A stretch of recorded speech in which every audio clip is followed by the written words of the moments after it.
The last of the Angels of Delusion is finally here, and she's an Ether Stunner. Well, an anomaly unit in disguise.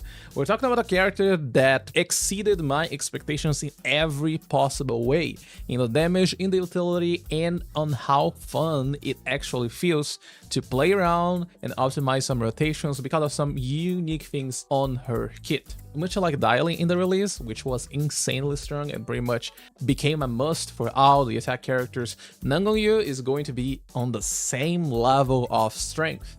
Because we're talking about a character that can pretty much be both a stunner and a sub DPS for any anomaly team. In any case, welcome back. Today, we're going to talk about Nangong. So in this video, you're going to learn everything about her. So let's start by talking about her kit, but we're not going over every single thing of her kit because most of it is just your default stunner. We're just going to focus on what makes Nangong be herself. And for this, we're going to focus on her basic attack and the core skill as well.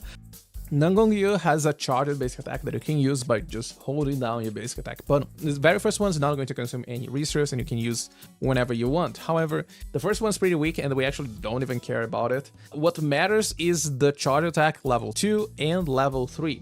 These two are really good. It has much better damage potential, days output, and anomaly buildup as well. But to use these two attacks, you need to have enough Downbeats.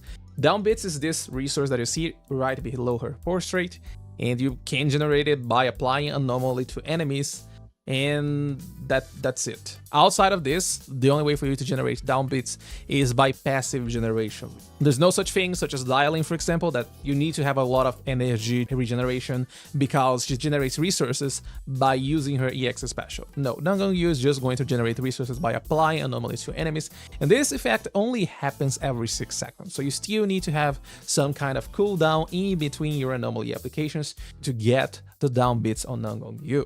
Every single charge attack, the level 2 and level 3, they are going to consume 50 Downbeats. So this means half of this bar. This is why we have this indicator right here. The charge attack has a perfect timing mechanic, but you're not going to use this, period. That's because we have another way to cut down a lot of the animation already and guarantee that we're going to trigger this perfect charge mechanic. That is by using her chain attack, ultimate, or EX special before charging her basic attack. So you use one of these 3 skills, and then you just hold down your basic attack button. You're going to skip the first charged basic attack. You're going straight up for the charge attack level 2 and charge attack level 3 with the perfect timing guaranteed for you. The perfect timing is going to increase the days of these attacks, which is really good for Nangong. Her core skill is quite massive. It has a lot of text, not as much as her additional ability actually. So let's break down every single one of these for you so you can understand exactly what Nangong is going to do. She gets increased anomaly proficiency just by leveling up her core, and on top of this, you also get impact based on her anomaly mastery. So this is actually so good for her that it's much better for you to simply run anomaly mastery in slot 6, and it's still going to give you more impact than running an impact disc 6. Also, on top of this, Nangong has access to a bloom damage. That's right, she can deal 1 single stance of a bloom damage on the enemy on every single stun window. You can increase this damage by up to 100% based on the number of Vibrato stacks that you apply on the enemy. And Vibrato is a debuff that Nangong applies on the enemy whenever someone on your squad deals a bloom damage, disorder, or apply an attribute anomaly on a stunned enemy. On top of this, whenever she uses her charged basic attack or the EX special, she's going to get increased anomaly buildup and days increase as well, which is really good. And she's also going to increase the damage of all your squad members by up to 25%, and this buff lasts for 30 seconds. So it's really easy for you to keep this with 100% uptime, a lot of extra damage for everyone on your team, and also increase the buildup and days for Nangong herself. So to activate her additional ability, all you need is an anomaly character or another Angels of Delusion on your team. And well, since she's an anomaly stunner pretty much, it's going to be really easy for you to activate this additional ability. Against stunned enemies, all of your squad members get 30% increased anomaly build-up rate, and on top of this, chain attacks are also going to deal another 30% increased anomaly build-up. And on top of this, whenever an enemy is stunned, Nangong is going to get 2 stacks of Dance Prowess, which is these small circles that you see right besides her Downbeats. This stack lasts for 15 seconds, and whenever a heavy attack from her EX special, charged basic attack, or her quick assist hits a stunned enemy that is affected by Anomaly, you're going to consume one of these stacks to trigger a polarity disorder on the enemy, and also trigger a quick assist to the previous unit. A really interesting thing is that if you have these stacks and you swap to Nangong, she's going to automatically do her charged basic attack level 1. Well, this triggers the polarity disorder and also triggers the quick assist back to the previous unit. If Arya and Nangong they are together in the same squad, Arya charges the basic attack, the one that consumes all of the resources and going to trigger a blow on the enemy, is also going to consume the instant prowess from Nangong. Also, after stunning the enemy, Nangong will get a free EX special in the next 15 seconds.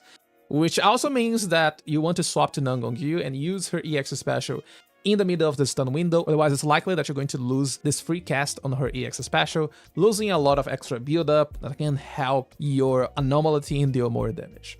If all of this was not enough for you, there is even more, because the third hit of the charge base attack and the ultimate, they both apply Misstep on the enemy. Misstep is a debuff that increases the stun damage multiplier by 30%, and on top of this also increases the stun duration by another 3 seconds. Of course, this can only be applied a single time in every single stun window, and after the enemy recovers from the stun, they are also cleansed of this debuff. So basically speaking, every single time the enemy is not stunned, you should use Charged Basic Attack level 3 or your ultimate to apply this debuff on the enemy. And then once they recover from the stun, you use another one of these again to reapply the buff. So when the enemy is stunned, you're going to get all of this. In terms of gameplay, basically speaking, Nangong is a character that doubles both as an Anomaly character and also a stunner.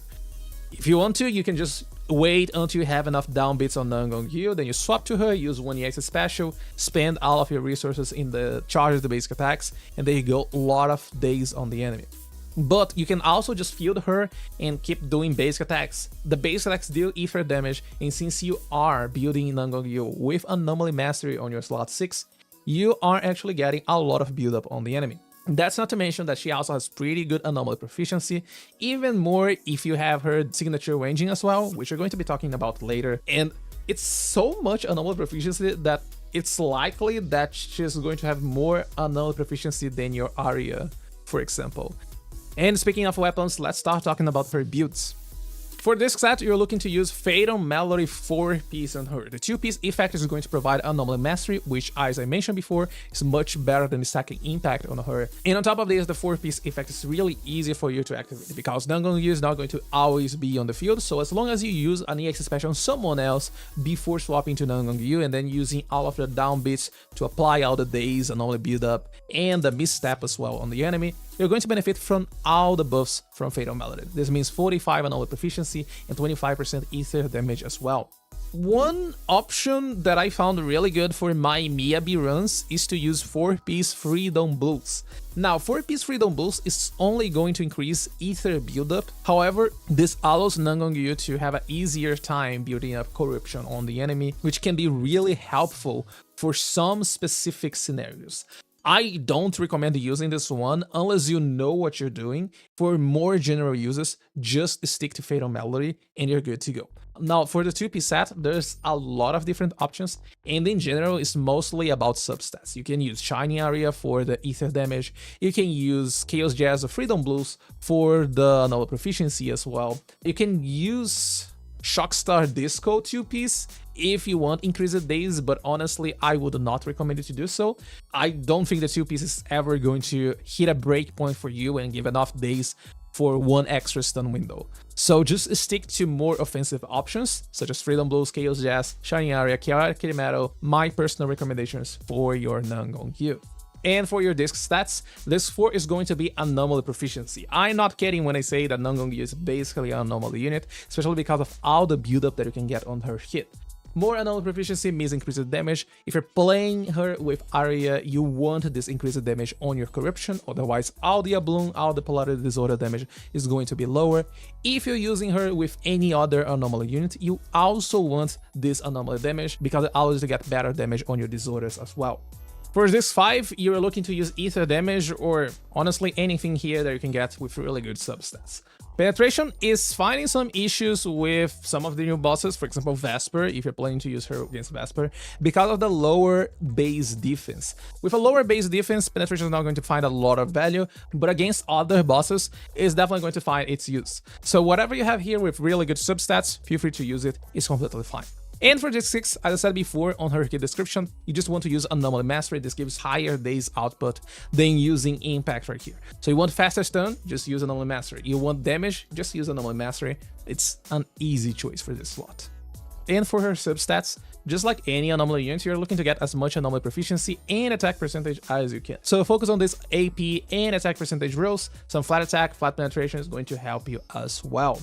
And now let's talk about weapons. And of course, Nangong signature is going to be the best option for her, but it's a really specific engine.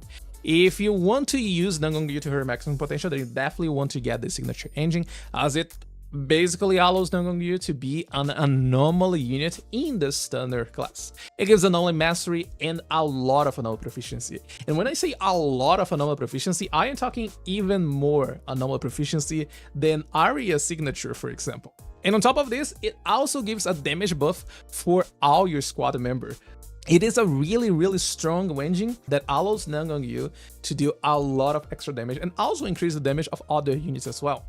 In terms of days output, there's not so much difference between other stunner engines, and that's because, well, her signature engine is only giving anomaly mastery for you, and this is like the stun part of the engine for Nangong, which means that other stunner engines, they can give you some impact on their effects, but in terms of damage, nothing's going to get nowhere near close to Nangong's signature. And lastly, let's talk about Mindscapes. The Mindscape 1 is pretty much on the same level as other Mindscape 1 in the game. It is going to reduce the enemy attribute resistance by 18% for 40 seconds, so pretty much 100% uptime. Really good damage increase, really good value on this first Mindscape. Now, Mindscape 2 is really good. It increases the stun damage multiplier from her addition ability from 30 to 60%.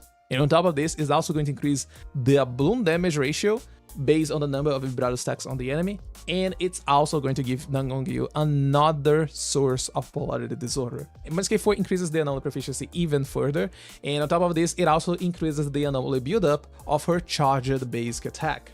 And for Mindscape 6, there's a lot of text right here, but it's basically just another Abloom. But this Abloom is for before the enemy is stunned.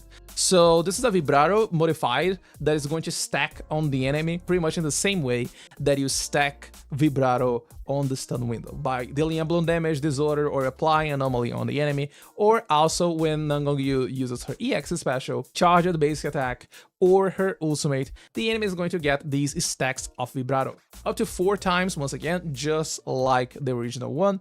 And once the enemy is stunned, you're going to trigger this anomaly damage on them.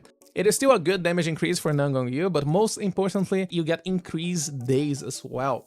The days can translate to more stun windows, and more stun windows usually means much more damage as well.